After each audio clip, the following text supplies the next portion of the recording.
Question number 3 of exercise 4.2 is give the steps you will use to separate the variable and then solve the equation. It means first we have to separate the numbers from this variable and then we will solve this equation. So student, as you can see in this question,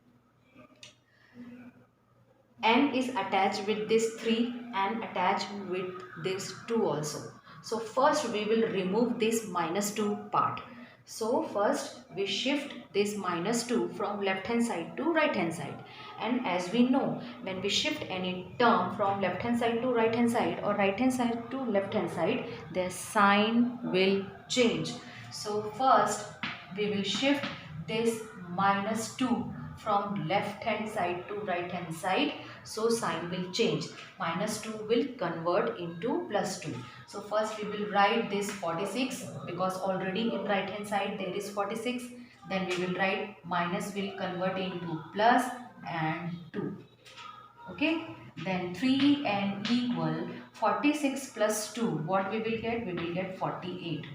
Student, here we have to find the value of n, but here n is attached with this 3 with multiplication sign. So now we will shift this multiplication of 3 from left hand side to right hand side. So obviously it will come in the denominator. It will come in the divide because here multiplication sign is there.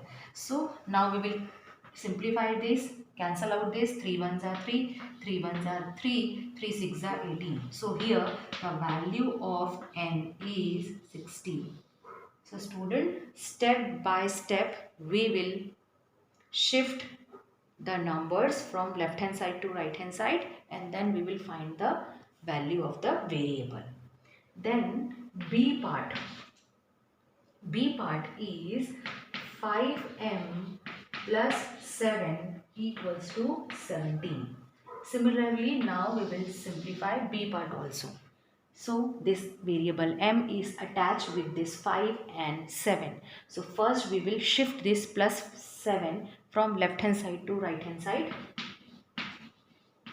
First we will write right hand side value 17. Then we will write shifted value plus 7 will convert into minus 7.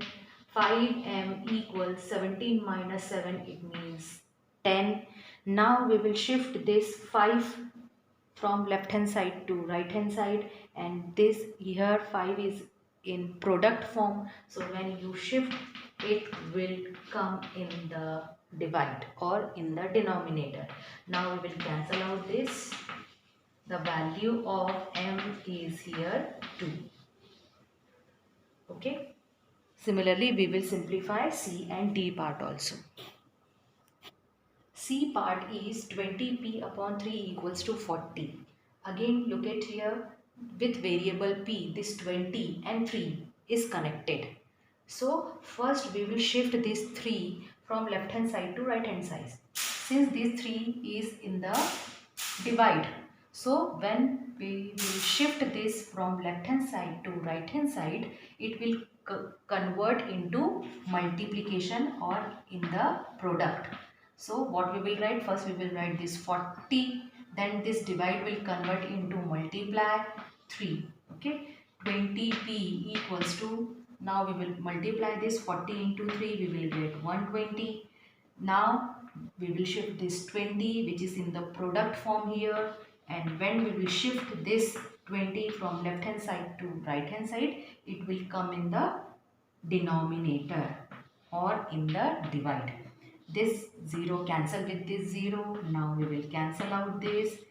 Here the value of p is 6. How you can check your answer is correct or not? Just substitute the value of p in left hand side.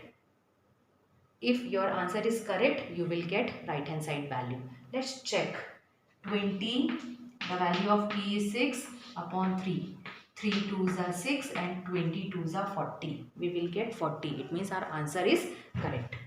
Similarly, we will solve D part also. D part is your 3p upon 10 equals to 6. Shift this 10. 3p equals 6 into 10. 3p equals 6 tens are 60. P equals 60 upon 3. Cancel out this. Our answer is 20. So here the value of P is 20. Similarly, you can check your answer is correct or not by substituting the value of variable in the left hand side.